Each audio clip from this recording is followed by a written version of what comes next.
Hello viewers, আসসালামু আলাইকুম। আশা করছি আপনারা সবাই ভালো আছেন, আমিও ভালো আছি আলহামদুলিল্লাহ। যারা আমার চ্যানেলটি সাবস্ক্রাইব করেছেন তাদের সবাইকে আমার শুভেচ্ছা ও ভালোবাসা। যারা আমার চ্যানেলটি এখনও সাবস্ক্রাইব করেননি, প্লিজ চ্যানেলটি সাবস্ক্রাইব করে দিবেন, ভিডিওটিতে লাইক কমেন্টস করে পাশে থাকবেন।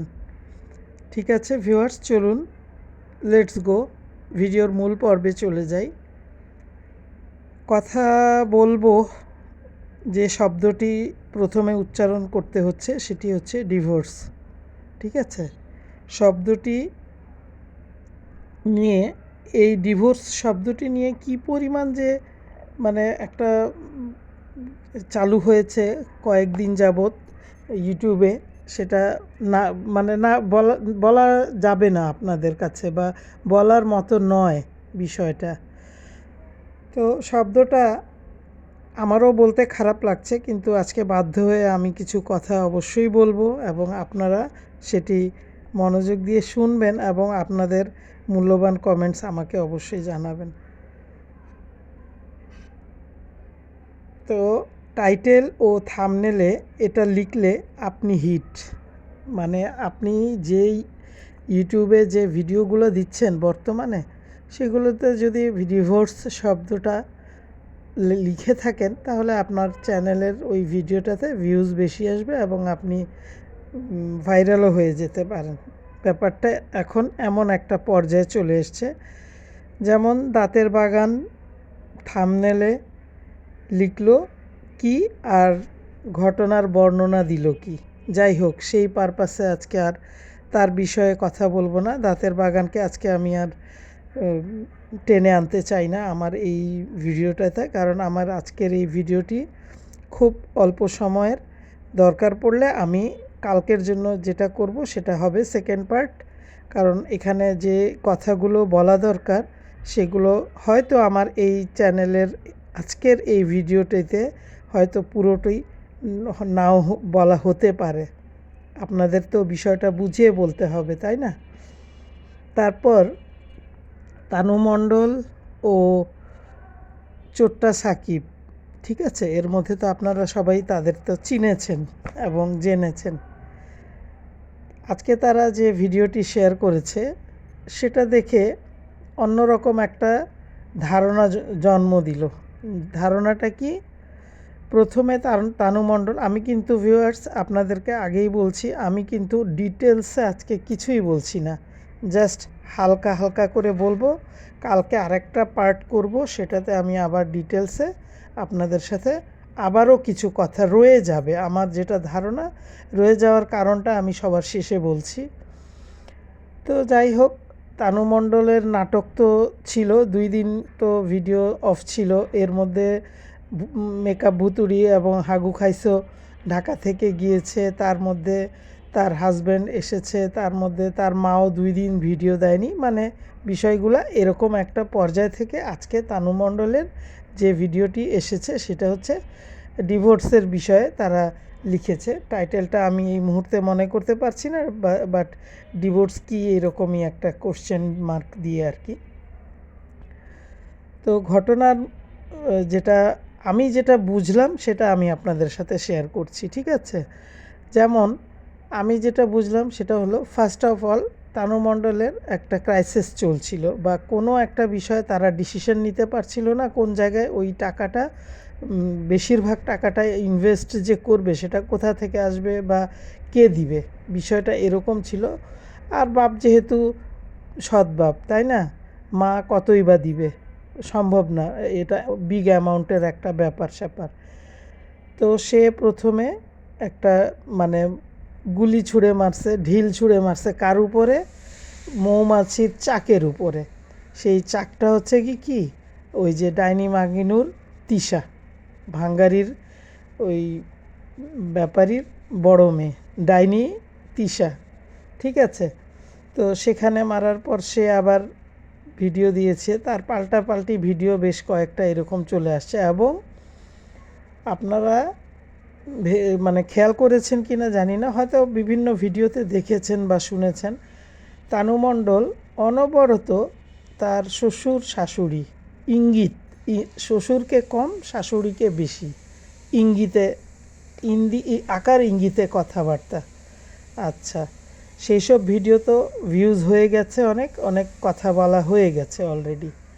তার হাজব্যান্ডের বিষয়েও সে কিন্তু ছাড় দেয় নাই। তার হাজব্যান্ড যে তার টাকা পয়সা চুরি করে নিয়ে গেছে সেটাও সে বলেছে, ঠিক আছে। আচ্ছা, তারপরে হয়তো তার হাজব্যান্ড তার সৎ বাপের বাড়িতে তাকে আনতে গেছে, হয়তো তার শাশুড়িও গেছে, ক্যামেরার সামনে তাকে শো করা হয়নি, কারোর ক্যামেরাতেই তার কোনো ছিটাফোটা দেখা যায়নি। আর গেলে যাক, না গেলে না যাক, ওটা নিয়ে তো আমার কোনো প্রবলেম নাই, তাই না। আচ্ছা, তার হাজব্যান্ড আজকে লেকচার দিতে বসছে সম্পূর্ণ তানু মণ্ডলের সাপোর্টে। সে যে একটা চোর আর বাটপার, এই বিষয়ে তানু মণ্ডলের প্রতি তার যে রাগ বা ক্ষোভ থাকার কথা সেগুলা কিছুই না। সে যা করেছে খুব ঠিক আছে, সে অনেক মানে তার যত পজিটিভ সাইড আছে সব কিছু ওকে। আর এখন সেই ভিডিওতে তানু মণ্ডল কিন্তু কোনো মতেই এই সাকিব চোরটাকে কথাই বলতে দিচ্ছে না।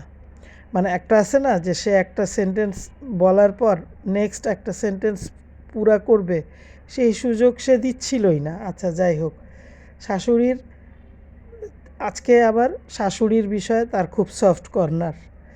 এখন চাচি শাশুড়িও সফট কর্নার, শ্বশুরবাড়ির প্রত্যেকটা লোকের প্রতিও তার মানে কথায় বোঝা গেল যে কোনো রকম কোনো অভিযোগ নাই, তারা খুব ভালো মানুষ। আচ্ছা, আমরাও বুঝলাম, আমরাও জানলাম যে ভালো মানুষ। আচ্ছা, তারপর তার হাজব্যান্ড বলল যে সে আমাকে বলল যে ভিডিও এরকম একটা ভুলে আমি এরকম করে ফেলছি, আমার দ্বারা ভুল হয়ে গেছে, আমি এরকম মানে বলে ফেলছি কিছু কথা, তুমি আমাকে মাফ করে দিও। আচ্ছা, এই তানু মণ্ডল, তোর ভিডিওর এডিটিং আর ভিডিওর থাম্বনেল তৈরি করে কে? তোর চোর জামাই করে না?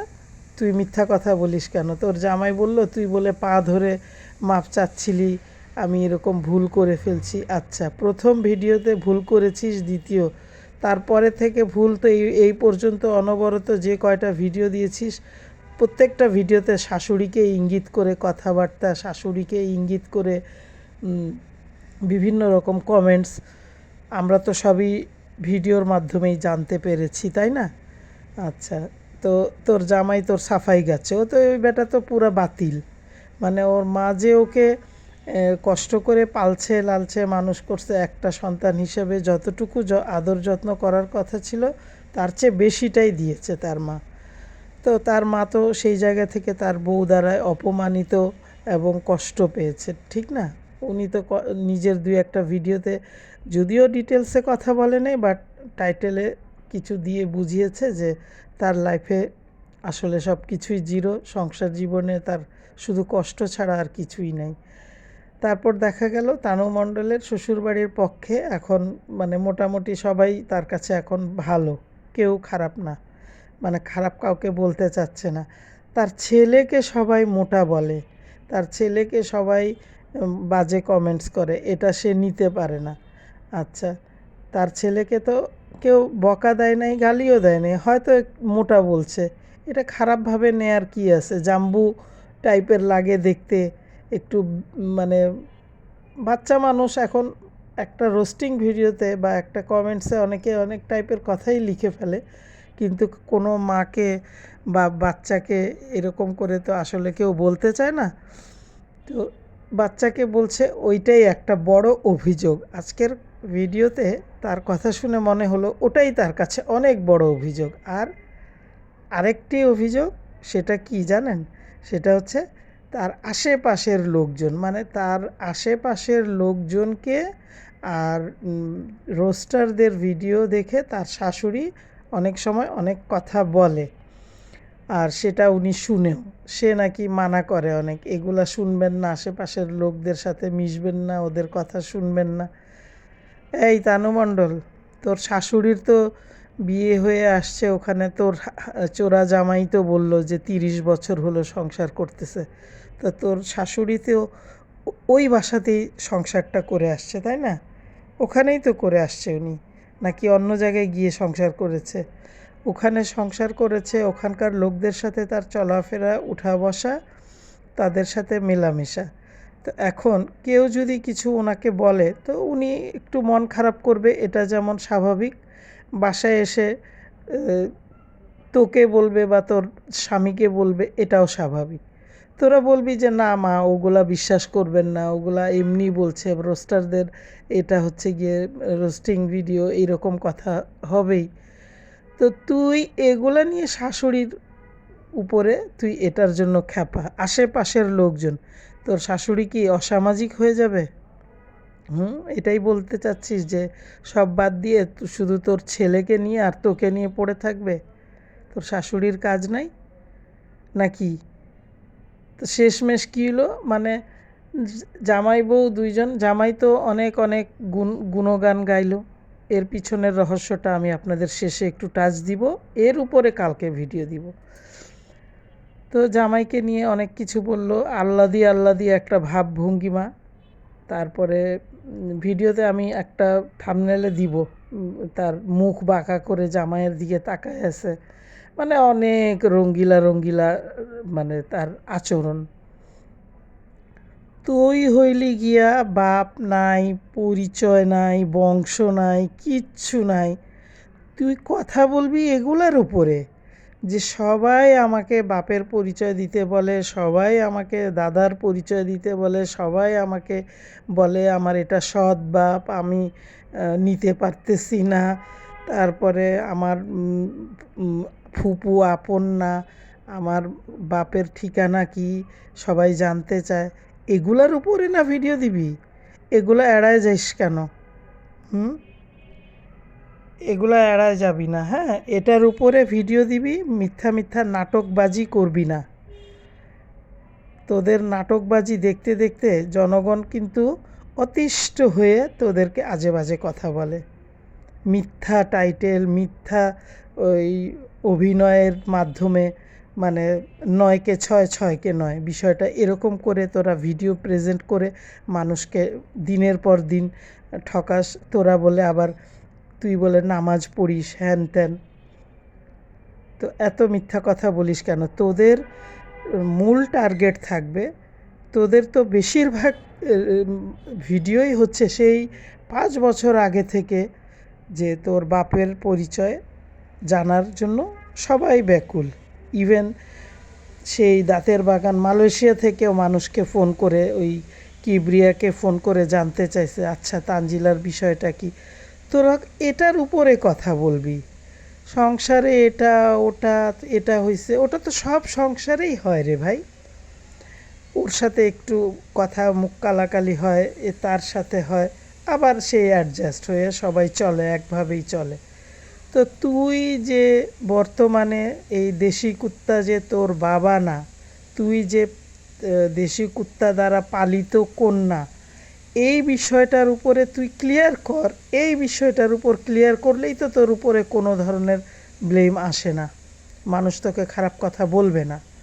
আর লাস্ট ফিনিশিংয়ে আমি শুধু একটাই কথা বলবো, আমরা যারাই, আমি নিজেরটা বলি, আমি অন্য কারোরটা বলি না, আমি যে এই যে রোস্টিং ভিডিওতে আছি, আমিও তো চাই না যে তোর ডিভোর্স হোক, কিন্তু এটা তুই চাস। কী জন্য চাস জানিস? এটা তোর ব্লাডে আছে, তোর খালাদের প্রত্যেকের 2টা বিয়ে, তোর মার 5টা বিয়ে, তো তোর চাওয়াটা খুব স্বাভাবিক। কিন্তু আমরা একটা সাধারণ জনগণ হয়ে আমরা কিন্তু এটা চাই না। কী জন্য চাই না? এটা আল্লাহ এই জিনিসটাকে অত্যন্ত ঘৃণা করেন, এবং এটা তখনই কার্যকর যেটা কিনা একদম শেষ পর্যায়ে কোনো ঘৃণিত কাজ হয়, যেমন পরকীয়ার রানীর দ্বারা যে ঘৃণিত কাজটা হয়েছে, বা কিবরিয়ার সংসারে থাকাকালীন সে যে আরিফের সাথে খারাপ কাজ করেছে বা মেলামেশা করেছে, তারপরে কিবরিয়া বাধ্য হয়ে ডিভোর্স করেছে, তাই না? বিষয়টা তো এরকম। তো ডিভোর্স তো আমরা এরকম তো বলি নাই যে শাশুড়ির সাথে সকালে ঝগড়া হয়েছে বিকালে গিয়ে তুমি ডিভোর্স দিয়ে দাও, এটা তো না, লাইফ তো এটা না, তাই না? ডিভোর্স শব্দটা তো উচ্চারণ করানোর কারণ তো হচ্ছে তানু মণ্ডল তুমি নিজে, তাই না? তুমি একটু ভেবে দেখো যে ডিভোর্স শব্দটা কোত্থেকে আসছে। আচ্ছা, তুমি যে বিষয়ে কথা বলতে চাচ্ছ সেটা ভালো করে বলো। সেটা ফার্স্ট অফ অল তোমার বাবার পরিচয়টা নিয়ে তুমি একটা ভিডিও করবা এবং এখানে ডিটেলসে তোমার বাবার পরিচয় দিবা। শ্বশুর শাশুড়ি নিয়ে গ্যাঞ্জাম হ্যান ত্যান, এটা বলছে ওটা বলছে, তুমি কত ভালো এটাও আমরা জানি, শাশুড়ি কত ভালো এটাও দেখে আসছি। লাস্টের দিকে আমি একটা ভিডিও আমি দেখলাম, আমি হয়তো ভিডিওটা এমনও হইতে পারে রাতেও দিতে পারি, ঠিক নাই, সময় পেলে। সেটা হচ্ছে নাজমুল বাপ্পি দেশি কুত্তা ফিনিশিং দিছে তোর শ্বশুরবাড়িতে। তুই যে গেলি তার আগে দিয়ে তো তাকে কিছু টাকা ইনকাম করতে হবে, কারণ 5 দিন তোকে রেখে সে খাওয়াইছে না, তার টাকা ইনকাম করতে হবে না, তার তো খরচ আছে একটা। তো তোকে নিয়ে সে একটা ভিডিও করেছে, সেই ভিডিওতে সে আমার মেয়েটা অনেক ভালো, আমার মেয়েটা হ্যান, এই বয়সে সে একটা ফ্ল্যাটের মালিক হয়ে গেছে। ওর তোর মেয়ে অনেক ভালো দেশি কুত্তা, শোন, তোর মেয়ে অনেক ভালো। তোর কত বড় সাহস যে এত কিছু হয়ে যাচ্ছে ইউটিউব জগতে তোকে নিয়ে, তুই তোর মেয়েকে নিয়ে আবার আসছিস ইউটিউবে, আবার সামনে বসায় মাথায় হাত দিয়ে আবার কাঁধে হাত মাথা রাখে, এগুলা কি? হুম, দেশি কুত্তা, ভালো হয়ে যা। হ্যাঁ, নোংরাদেরকে তুই প্রশ্রয় দিচ্ছিস না, ওই নোংরামির প্রশ্রয়ের কারণে তোর কিন্তু ভাগ্যে জুটে নাই মাকে এক ফোঁটা পানি খাওয়ানোর, ভাগ্যে জুটে নাই বাপকে পানি খাওয়ানোর। এখনও সময় আছে, এটা কোনো বিষয়ই না। ডিরেক্ট বলবি ওকে আমি ছোট্ট থেকে পালছি, ও আমার অনেক মানে আদরের, এটাতে কোনো কিছু হবে না, কিচ্ছু হবে না, কারণ সবাই জানে। এটা জাস্ট মুখ দিয়ে স্বীকার করলেই তো হয়। অভিনয় করার কি দরকার, নাটক বানানোর করার, সিরিয়াল বানানোর তো দরকার নাই, নাটক করার তো দরকার নাই। তোর বউ ডাইনি মাগিনুর, তাকে আমি একটা ভিডিও শুধু তাকে নিয়েই করব এবং তাকে আমার কিছু কথা বলার আছে, যেটা কি না শুনবি তুইও কান পাইতা। আর তোর ভিডিও ইতিমধ্যে আমি ডাউনলোড করে রাখছি, রাতে পাবি ভিডিও অথবা সকালে কালকে পাবি, মানে কালকের মধ্যে পেয়ে যাবি। তোর বিষয় আজকে বেশি কিছু বললাম না। তুই তোর মেয়ের যে গুণগান গাইলি, ছোট্ট মেয়ে কয় বছর, 16 বছর? ঠিক আছে ভিউয়ার্স, আজকে এখানেই শেষ।